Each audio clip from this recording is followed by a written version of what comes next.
That's a big question. What do we do to make multicultural church work practically? I like you. You're asking me. You're saying, how does that break this thing down? In Atlanta, about 13 years ago, we planted a church, and our desire was for that to be a multicultural church, and I think it was. But it was also one of the hardest things I've ever done. It was also very difficult when it came to tough decisions, because when we get upset or when we're pushed, we revert to what we know, like to what we're comfortable with. And so to get past through those times, I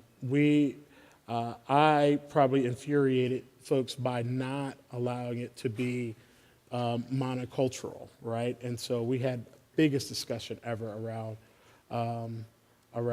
core values, right? And so some in our church wanted us to, like, hey, what are our core values? We need to get those down. We need to get those out. We need to write them down. Do you have any core values? And yes, I do. But in our context, only a certain population was asking that we write those things down and get that together. And so for me, the resistance was, no, we're not going to do that until everybody wants to do that. So not one person of color asked me to do that, right? And if this was a thing where this was going to only make one culture comfortable because we had this written down and we had this kind of set, and the other cultures didn't really, it wasn't that major on their agenda, we can't really make it an agenda item of the church, right? So things like that would infuriate people. But if you want a multicultural setting, you have to wait for everybody to come on board. This is my opinion, you can't manufacture that. You have to really wait. And so the problem with multicultural churches is that when you're waiting for everybody to come along and for the Spirit to reveal these things and who we should be and how we should be operating and all that, it becomes very, very, very uncomfortable.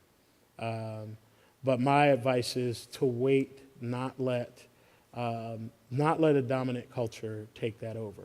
No matter what that dominant culture might be, whether it's, we want to sing a certain way, right?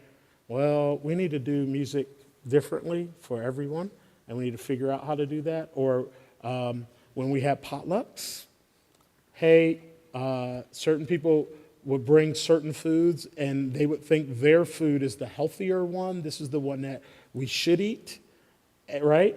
And you get those kind of comments, and you resist that, right? As a leader, and you go, we're going to resist. We're going to resist saying that, because while it is true, I should not eat certain things all the time. Every once in a while, it's okay, right? And so that's hard, for some people. Just little things like that in a multicultural setting. Music, food, right? Like these big, giant theological issues, nah. Most of the fights were over food, music, how we're gonna set up the church, who's responsible for this or that. Like these little things were always the arguments, it was quite hard, but good. I mean, I have incredible relationships from it. So.